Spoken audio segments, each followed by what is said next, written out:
আইনশৃঙ্খলা বাহিনীর হস্তক্ষেপ ছাড়াই কাউকে শাস্তি দিচ্ছে, আর এই কারণে মব জাস্টিস চলছে, যা দেশের জন্য বর্তমানে নতুন এক আতঙ্কের নাম। সম্প্রতি দেশে এই মব জাস্টিসের ঘটনা অনেকাংশে বেড়েছে।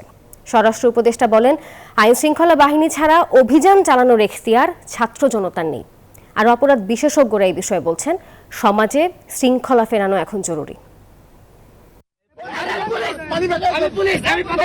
সম্প্রতি পতেঙ্গায় পুলিশকে মেরে মোবাইল মানিব্যাগ কেড়ে নেয় একদল জনতা। রাজধানীর বিশ্ব রোডে সিএনজি অটোরিকশা চালকরা মারধর করে পুলিশকে, যা এরই মধ্যে ছড়িয়ে পড়েছে সামাজিক যোগাযোগ মাধ্যমেও। আবার ভাটারায় মব ক্রিয়েট করে মারধর করা হয় দুই বিদেশি নাগরিককে। একের পর এক এসব ঘটনায় চলছে আলোচনা সমালোচনা। এরই মধ্যে গণমাধ্যম ডেকে রাজধানী গুলশানে একটি বাড়িতে করা হয় লুটপাট। এবার স্বরাষ্ট্র উপদেষ্টা সাংবাদিকদের জানান, উচ্ছৃঙ্খল জনগণ পুলিশের উপরও হামলা করছে। ভবিষ্যতে এমন ঘটনা কঠোরভাবে দমনের হুঁশিয়ারি দেন উপদেষ্টা।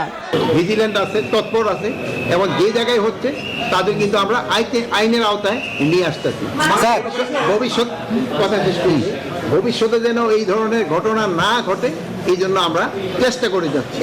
কারো কোনো অধিকার নাই আইন শৃঙ্খলা বাহিনী ছাড়া কোনো অভিযান চালানো। আর অপরাধ বিশেষজ্ঞদের মত, গণপিটুনি বা নিজেরা বিচারের চেষ্টা আইনগতভাবে কোনোভাবেই বৈধ নয়।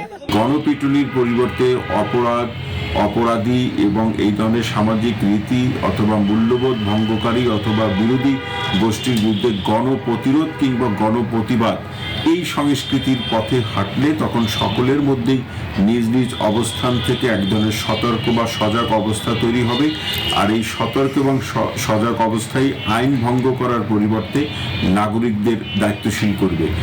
এমন বাস্তবতায় অপরাধ ও অপরাধীদের বিরুদ্ধে গণপ্রতিরোধ ও প্রতিবাদ জরুরি বলে মনে করেন অপরাধ বিশ্লেষকরা।